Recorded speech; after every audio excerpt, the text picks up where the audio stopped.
ఇవాల్టి top 20 news Telangana వార్తలు. హైదరాబాద్ లోని హైటెక్స్ వేదికగా నేడు తెలంగాణ బిజినెస్ ఎక్స్పో 2026 గ్రాండ్ గా ప్రారంభమైంది. రాష్ట్రంలోని స్టార్టప్లు, చిన్న తరహా పరిశ్రమలకు చేయూతనివ్వడమే లక్ష్యంగా సుమారు 500కు పైగా స్టాల్స్ ను ఏర్పాటు చేశారు. ఐటీ మరియు పరిశ్రమల శాఖల సమన్వయంతో జరుగుతున్న ఈ ఈవెంట్ లో విదేశీ ఇన్వెస్టర్లు కూడా పాల్గొంటున్నారు. తెలంగాణలో ఎండ తీవ్రత రికార్డు స్థాయికి చేరుతోంది. నేడు రాష్ట్రంలోని 12 జిల్లాల్లో 44 డిగ్రీల సెల్సియస్ దాటే అవకాశం ఉందని వాతావరణ శాఖ హెచ్చరించింది. ప్రజలు మధ్యాహ్నం 12 గంటల నుంచి సాయంత్రం 4 గంటల వరకు బయటకు రావద్దని, వడదెబ్బ తగలకుండా తగిన జాగ్రత్తలు తీసుకోవాలని సూచించింది. తెలంగాణ హైకోర్టు పరిధిలోని ఖాళీగా ఉన్న టైపిస్ట్ మరియు కాపీస్ట్ పోస్టుల భర్తీకి సంబంధించి నేడు కీలకమైన స్కిల్ టెస్టులు నిర్వహిస్తున్నారు. రాష్ట్ర వ్యాప్తంగా వివిధ కేంద్రాల్లో డిజిటల్ పద్ధతిలో ఈ పరీక్షలు జరుగుతున్నాయి. కట్టుదిట్టమైన భద్రత మధ్య అభ్యర్థుల వేగాన్ని, ఖచ్చితత్వాన్ని పరీక్షిస్తున్నారు. దాదాపు 10 లక్షల మంది ఎదురు చూస్తున్న తెలంగాణ ఇంటర్మీడియట్ ఫలితాల ప్రకటనకు రంగం సిద్ధమైంది. నేడు మధ్యాహ్నంలోపు బోర్డు అధికారులు ఫలితాలను అధికారిక వెబ్సైట్ లో అందుబాటులో ఉంచనున్నారు. విద్యార్థులు తమ హాల్ టికెట్ నెంబర్ సిద్ధం చేసుకోవాలని సూచించారు. గ్రేటర్ హైదరాబాద్ ను ప్రపంచ స్థాయి వైల్డ్నెస్ సిటీగా మార్చే ప్రాజెక్టులో భాగంగా నేడు తొలి దశ మౌలిక వసతుల పనులను అధికారులు ప్రారంభించారు. అయితే దీనివల్ల నగరంలోని ప్రధాన కూడళ్లలో ఉచిత హైస్పీడ్ వైఫై సౌకర్యం అందరికీ అందుబాటులోకి రానుంది. రిజర్వేషన్ల వర్గీకరణ మరియు ఆలయ భూముల పరిరక్షణపై చర్చించేందుకు రాష్ట్రంలోని ప్రధాన బ్రాహ్మణ సంఘాలు నేడు హైదరాబాద్ లో భారీ సదస్సును నిర్వహిస్తున్నాయి. ఇతర సామాజిక వర్గాల నుంచి వస్తున్న వ్యాఖ్యల నేపథ్యంలో భవిష్యత్ కార్యాచరణను ప్రకటించనున్నారు.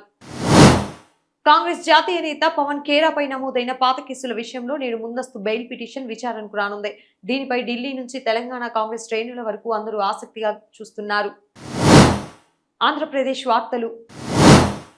రాష్ట్ర ఆదాయ గణాంకాలు, జీడీపీ అంచనాలపై కేంద్ర గణాంక శాఖ ఆధ్వర్యంలో జరుగుతున్న జాతీయ స్థాయి సదస్సు నేడు విశాఖలో ముగియనుంది. అయితే వివిధ రాష్ట్రాల ఆర్థిక నిపుణులు ఈ సమావేశంలో పాల్గొని ఆర్థిక వృద్ధికి అవసరమైన సూచనలు చేస్తున్నారు. భారత తొలి స్వదేశీ క్వాంటమ్ కంప్యూటర్ ప్రదర్శన నేడు అమరావతిలో సాంకేతిక నిపుణుల సమక్షంలో ప్రారంభమైంది.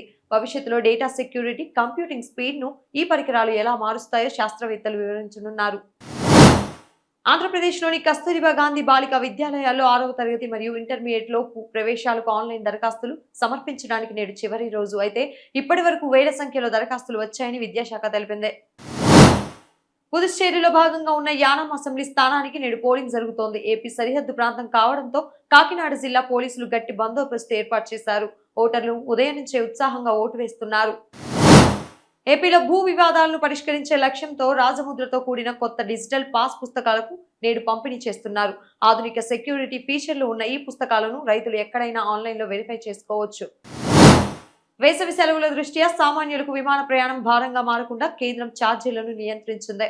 నేటి నుంచి విశాఖ, విజయవాడ, తిరుపతి విమానాశ్రయాల నుంచి అన్ని రూట్లలో 15 నుంచి 20% టికెట్ ధరలు తగ్గాయి. టోకెన్ లేని భక్తులకు సర్వదర్శనం కోసం 15 నుంచి 20 గంటల సమయం పడుతోంది.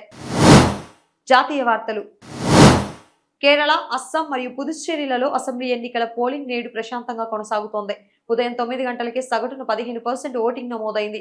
ప్రధాన పార్టీల నాయకులు ఇప్పటికే తమ ఓటు హక్కును వినియోగించుకున్నారు. షామ్యూల్ హనేమాన్ జయంతి సందర్భంగా నేడు ప్రపంచ హోమియోపతి దినోత్సవాన్ని జరుపుకుంటున్నారు.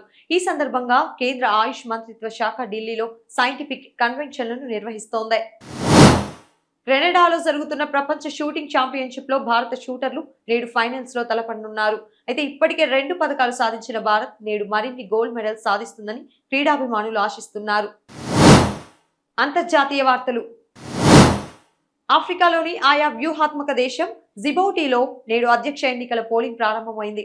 ప్రస్తుత అధ్యక్షుడు ఇస్మాయిల్ ఓమర్ గుయెల్లే 5వసారి విజయం సాధిస్తారా లేదా అన్నది ఆసక్తికరంగా మారింది. గల్ఫ్ ప్రాంతంలో ఉద్రిక్తతలు మరియు సరఫరా ఆగిపోవడంతో అంతర్జాతీయ మార్కెట్లో ముడి చమురు ధర నేడు బ్యారెల్ కు $97 వద్ద ట్రేడ్ అవుతోంది. ఇది పెట్రోల్ ధరలపై ప్రభావం చూపే అవకాశం ఉంది. మహిళల tennis world cup belly Jean King cup qualifier మ్యాచ్లు నేడు వివిధ దేశాల్లో ప్రారంభమయ్యాయి. భారత మహిళా జట్టు ఆసియా గ్రూప్ లో తన సత్తా చాటేందుకు సిద్ధంగా ఉంది.